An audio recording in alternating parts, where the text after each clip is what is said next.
Bienvenue sur Rebelle et Sensuel, épisode 25 déjà. Comment le yoga sensuel peut libérer des mémoires corporelles de ton corps. Alors, qu'est-ce qu'on va voir? C'est comment que le mouvement te donne une bonne indication de l'énergie qui est bloquée. Tu vas pouvoir reconnaître les restrictions de tes mouvements. C'est là. Que ça soit l'épaule, l'hanche, incarner ton essence avec tes centres énergétiques.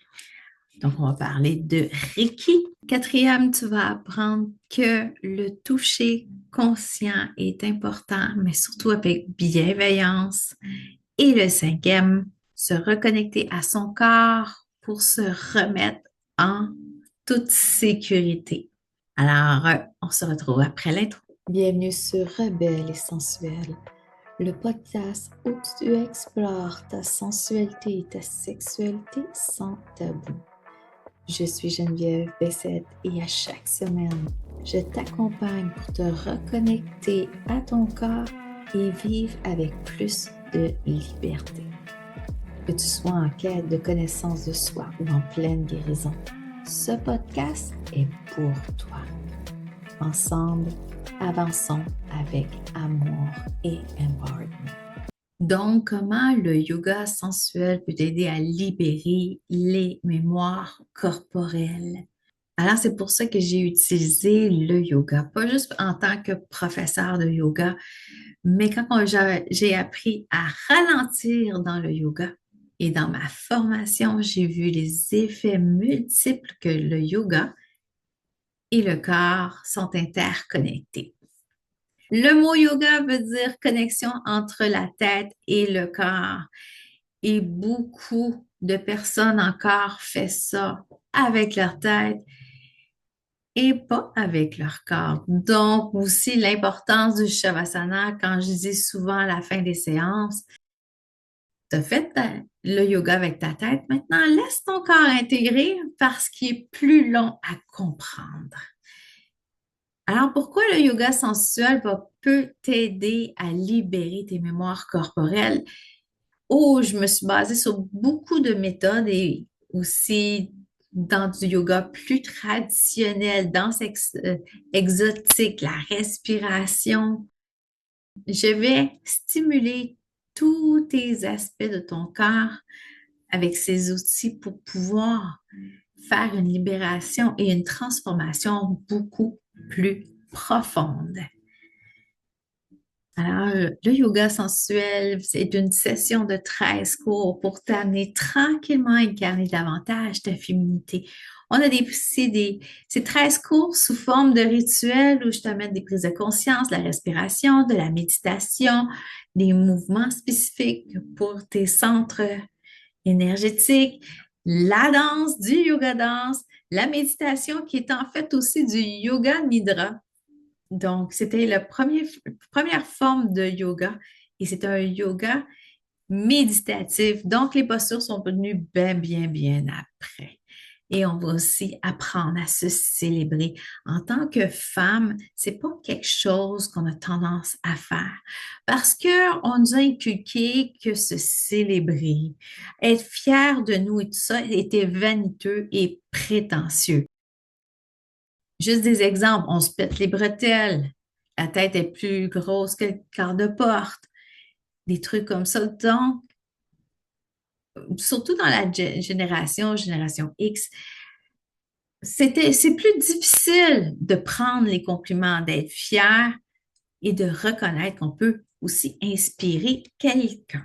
Alors, la façon que je travaille beaucoup avec le lien entre le corps, le cœur, les émotions, l'énergie et la sensualité qui est comment qu'on perçoit le monde extérieur avec nos cinq sens et avoir du plaisir à le faire. Se donner du plaisir est une des choses les plus importantes et d'autant plus négligées. Alors, en travaillant sur ces couches-là, parce que même en yoga, on a le Panchamaya Kosha, donc on a les 5 couches de notre être avec toutes leurs fonctions pour qu'on puisse être un tout. Donc, on n'est pas juste un corps, on n'est pas juste notre énergie, nos émotions, nos pensées, nos croyances. Donc, tout ça est comme des poupées russes. Alors, c'est pour ça que faire le lien juste avec les pensées, juste avec le corps, juste avec les émotions, c'est comme encore en silo. Et je cherchais une approche où que je pouvais tout englober, justement, parce qu'on est un tout, puis c'est tout interrelié, parce que tes émotions peuvent affecter ton corps, ton énergie peut affecter tes émotions. Pense plus à la lune. La lune, qui est une énergie, va affecter tes émotions, puis tu le ressens comment dans ton corps. Donc, c'est de cette façon-là qu'il faut voir les choses. Alors, ce qui m'amène au premier point, que le mouvement est le baromètre de ton énergie bloquée. Comme que je viens de t'expliquer le principe de poupée russe, alors ton côté spirituel, donc, vient affecter tes croyances. Vient ensuite, tes croyances viennent affecter tes émotions. Tes émotions viennent affecter ton énergie, ta respiration et tes croyances. Et ensuite, ça vient affecter ton corps. Et tout ça est en couche comme ça. Donc, dans les plus hautes sphères, c'est beaucoup plus subtil. Et des fois, on commence juste à le percevoir quand on est rendu à notre énergie, notre respiration et même notre corps. Les croyances, il faut s'accorder de l'espace pour les observer. Observer, ça ne veut pas dire créer dans l'intention, mais quand ils montent, c'est qu'on devient observateur de ces idées-là. Et c'est à ce moment-là, ben, on, on déconstruit. Est-ce que cette croyance-là est bonne pour moi, est pas bonne pour moi? Dans quoi qu'elle vient me challenger aussi? Donc, c'est sûr que quand tu es en train de faire n'importe quelle tâche, tu n'as pas le temps de dire, hein, ça veut dire quoi? Mais ça peut arriver dans des moments qui sont un petit peu plus automatiques, comme sur la route, dans ton bain, dans ta douche, quand on fait des choses par automatisme, puis là, on sent cette... Poup! Ça fait comme... Moi, je le sens, là, quand ça arrive, là. Tu sais, je fais quelque chose de mécanique, j'écris, puis même des fois, ça vient challenger aussi quand je travaille. Puis là, c'est comme une boule de champagne, une bulle de champagne là, qui vient en dedans de moi, là, puis qui monte, puis pouf! Une idée qui vient de nulle part, qui souvent revient du passé, puis comme, hein, pourquoi je pense encore à ça? Ou une phrase de ton passé qui fait poup pour que tu puisses en prendre conscience dans la situation que tu vis présentement. Ah, c'est-tu le même pattern ou est-ce que je suis en train de revivre la même chose que ça? Donc, ça nous aide aussi à se positionner. Alors, quand que je te dis que au niveau de ton énergie, tu l'as pas senti, tes émotions, ton énergie, et là, c'est rendu dans ton corps, c'est parce qu'il y a du travail qui a été fait avant, du dommage qui a été fait avant. Et quand on n'écoute plus notre corps, ou qu'on n'a pas libéré l'émotion qui est peut-être à l'origine de, alors c'est à ce moment-là que ça devient une douleur récurrente. Et je, je suis une ancienne masso, donc j'ai des gens qui venaient toujours pour la même chose. Il y en a d'autres, oui, c'était des postures de travail, mais d'autres, ils disaient sur des postures. Mais quand tu forces pas ou tu es statique toute la journée dans un ordinateur, puis tu as toujours les épaules aux oreilles, puis que même si tu les masses, il n'y a aucun changement. Et moi, ça m'est arrivé aussi même dans une séance de massage, que la personne, aussitôt que j'ai fini cette région-là, il s'est tout recrispé. Alors, tu as beau travailler, ça ne veut pas dire que tu travailles plus fort, c'est que tu ne travailles pas sur la bonne chose à ce moment-là. Et je peux te dire que c'est ça qui a fait en sorte que je voulais faire un level up dans mon massage pour que les gens puissent venir me voir prenant conscience des émotions qu'ils vivent, qui se répercutent dans leur corps. Mais ma clientèle n'était pas prête à ça, de faire un level up. à ce niveau-là. Parce que souvent, OK, on m'a mis dans la catégorie massothérapeute, moi, je travaille juste le corps. Alors, au lieu d'être un tout, tu es déjà fragmenté en dedans de toi par rapport à ce que tu as vécu, mais en même temps, tu te fragmentes. Quelqu'un pour les émotions, quelqu'un pour le corps, quelqu'un pour le cœur, quelqu'un pour ton énergie, un gourou pour ton spirituel, tandis que tu es juste une personne. Alors, c'est à prendre en considération que si ça s'est rendu jusqu'à toi à créer une douleur récurrente, ça fait combien de temps que c'est en train de te gruger par en dedans? Alors, c'est pour ça que, en étant accompagnée, que j'ai fait plusieurs formations pour devenir coach somatique, donc travailler les libérations des mémoires corporelles par le corps.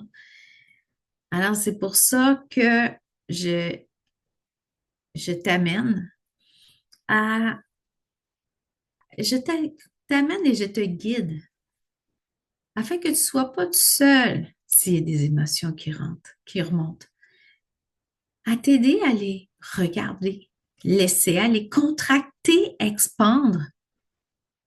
Parce que si c'est encore en dedans de toi, tu ne l'as pas exprimé, ça s'est imprimé. Alors, tout ce qui ne s'exprime pas s'imprime et ça a juste besoin d'être vu, entendu, reconnu.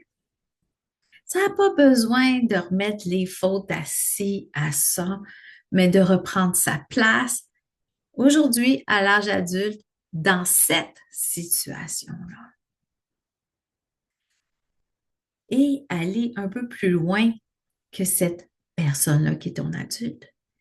Même si tu n'as pas eu les parents adéquats pour tes besoins, mais que ton adulte actuel puisse s'occuper de ton mini-toi qui est blessé encore.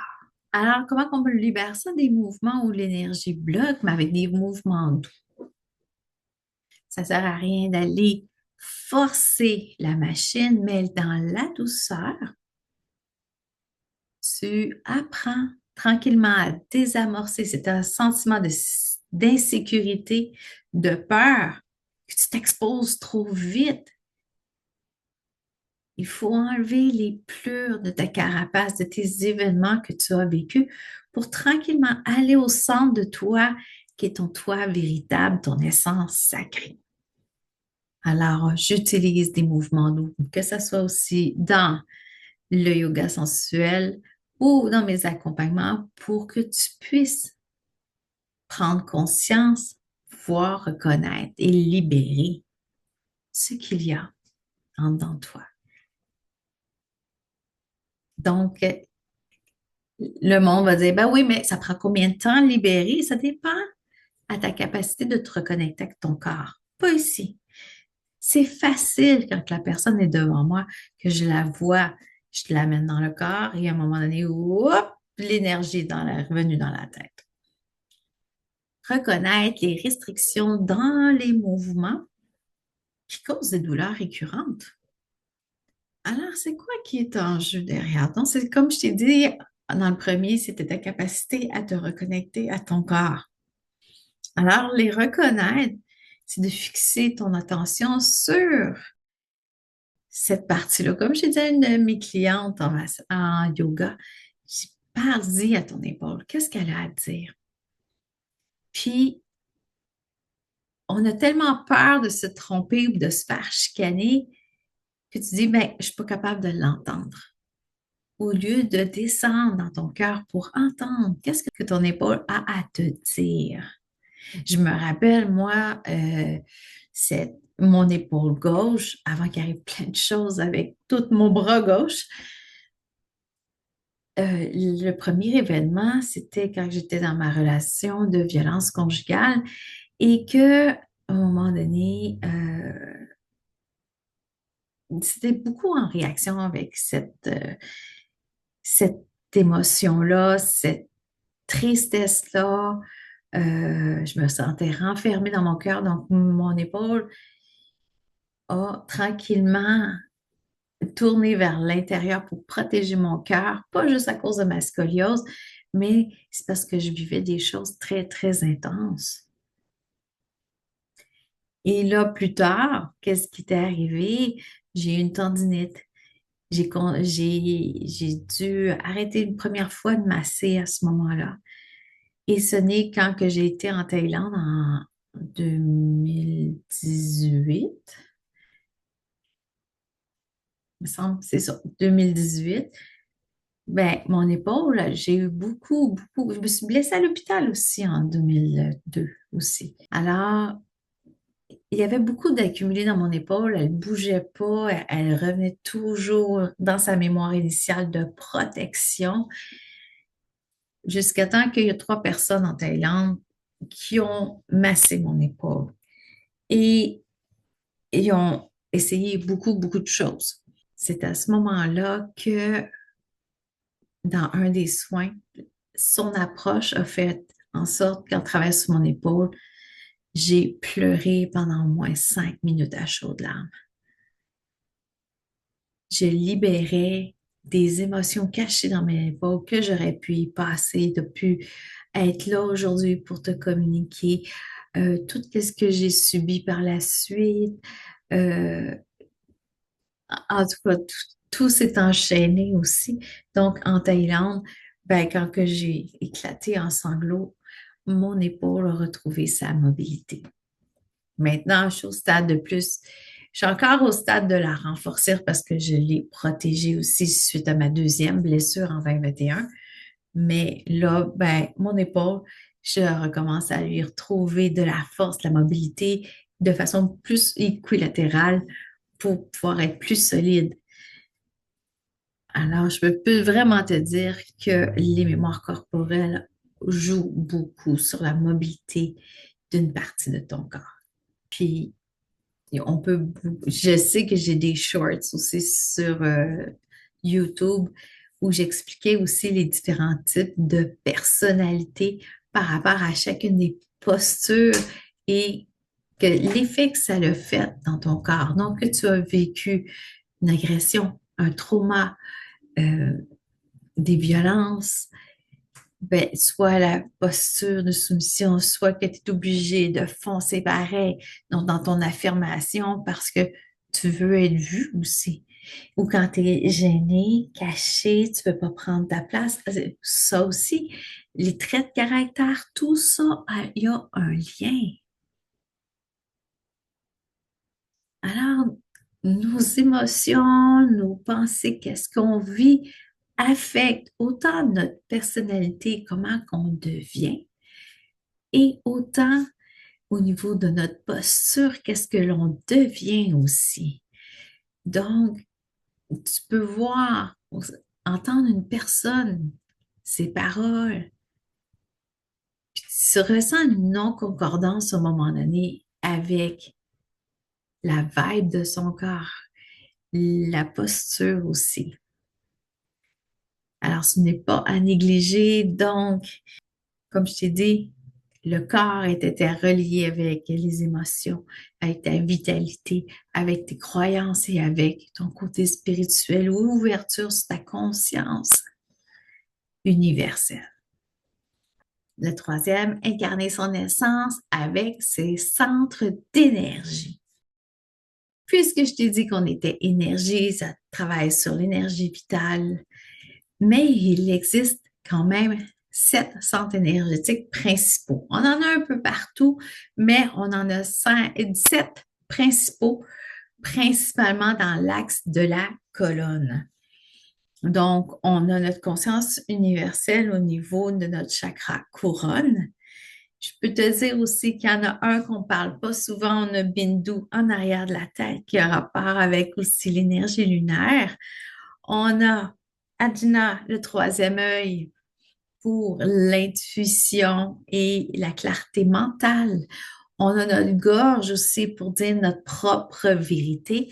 Notre Anahata, qui est pour la capacité d'avoir de la compassion et de s'aimer soi-même. On a le plexus solaire, Manipura, qui est comme, moi je l'appelle notre alternateur d'énergie. C'est celui qui travaille au niveau de la transformation, la gestion aussi. On a aussi Shwaristanha qui est le deuxième, le chakra sacré, qui est nos émotions, notre créativité, notre fluidité, mais aussi notre énergie vitale, notre énergie sexuelle. Et on a au bout du coccyx, on a Muladhara, qui est notre chakra racine, donc, où qu'on aurait eu une queue anciennement, il y a bien, bien longtemps.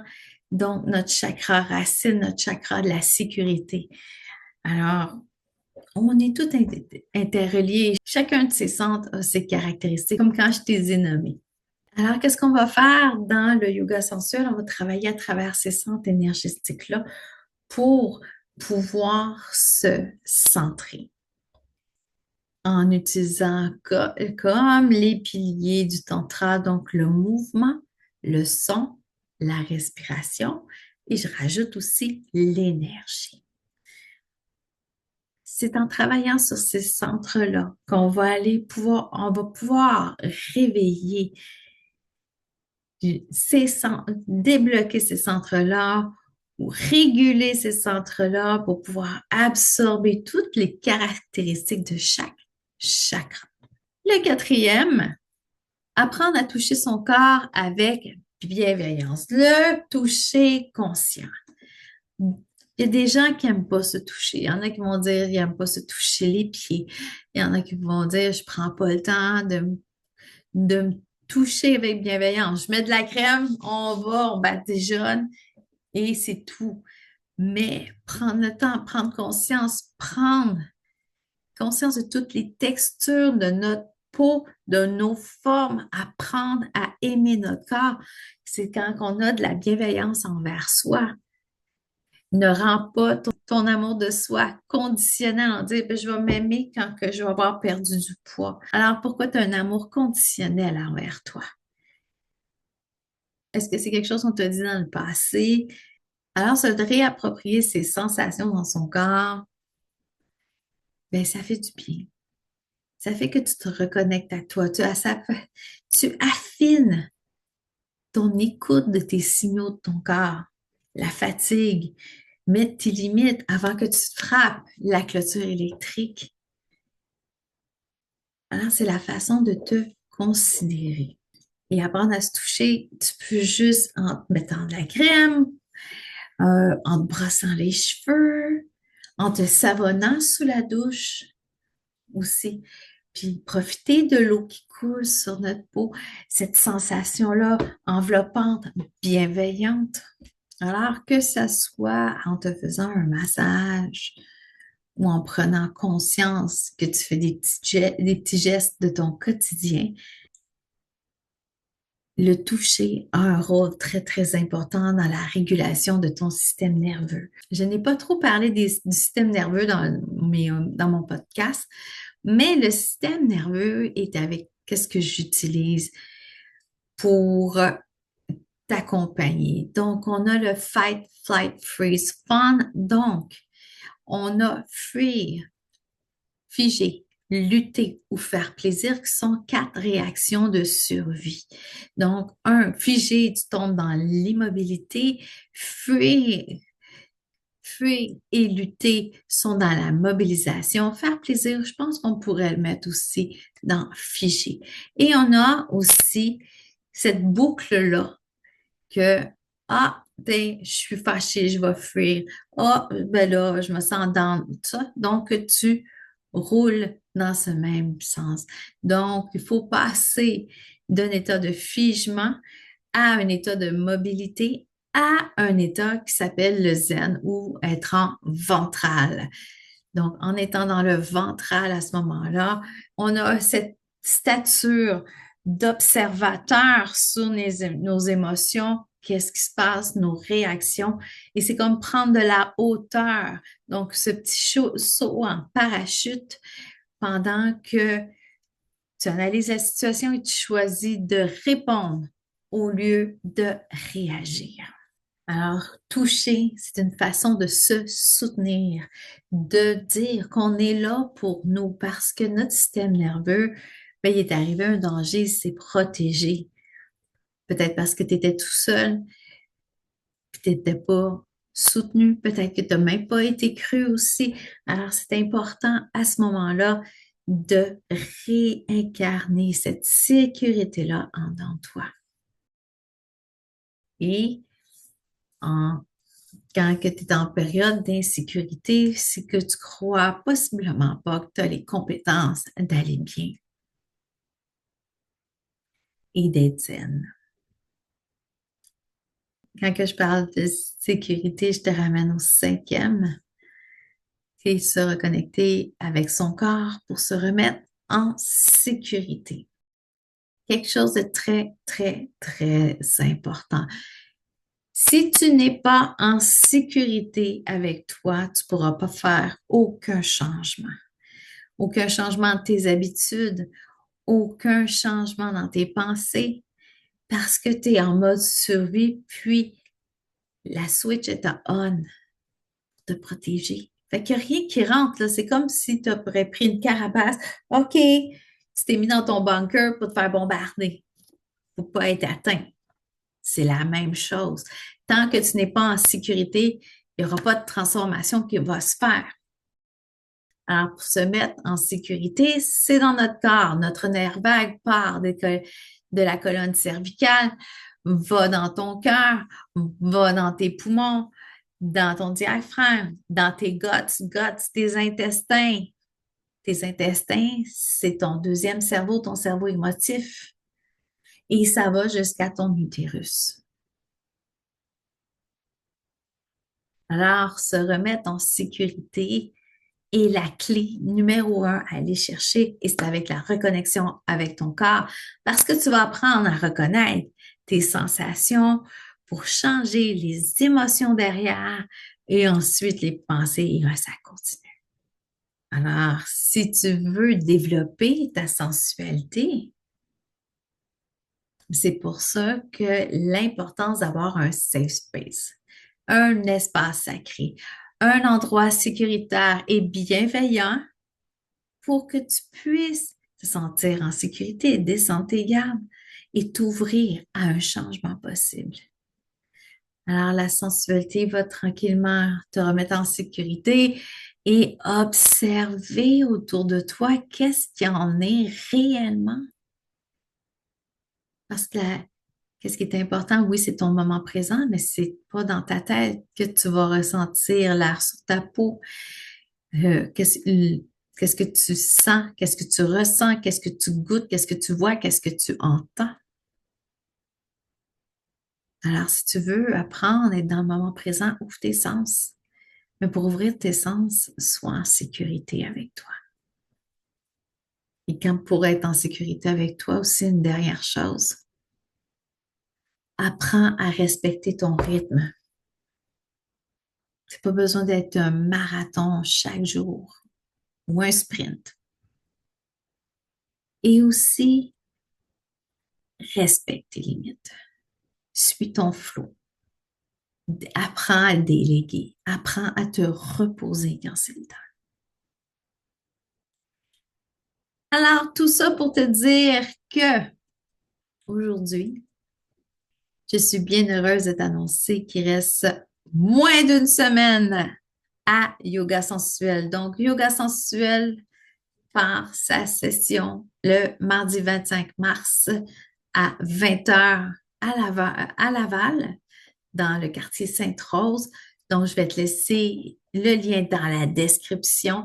Je t'ai parlé un peu de yoga sensuel aussi, des mouvements doux, de la respiration, de la méditation, des sons aussi, des prises de conscience, la célébration pour que tu puisses incarner ta féminité. Et ta féminité, ton féminin sacré, elle existe en dedans de toi et on va la faire émerger avec bienveillance. Alors, si ça t'interpelle, clique sur le lien en dessous pour le mardi 25 mars à Laval. Laval, on parle de Canada, hein? Alors, ça.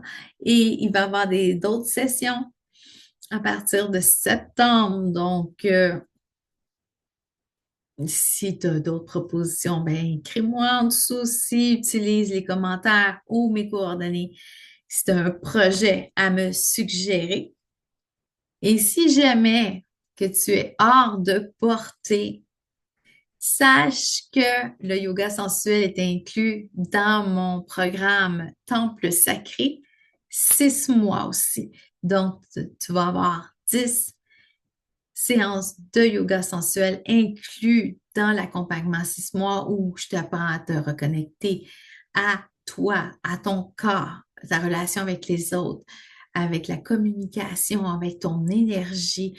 On va y travailler ton identité sensuelle qui est par rapport à être femme, à s'aimer, à s'incarner avec le yoga sensuel et ton côté aussi, ton identité sexuelle aussi, où on va aller travailler tes fantasmes, tes désirs, démystifier la culture, ton appartenance aussi sexuelle.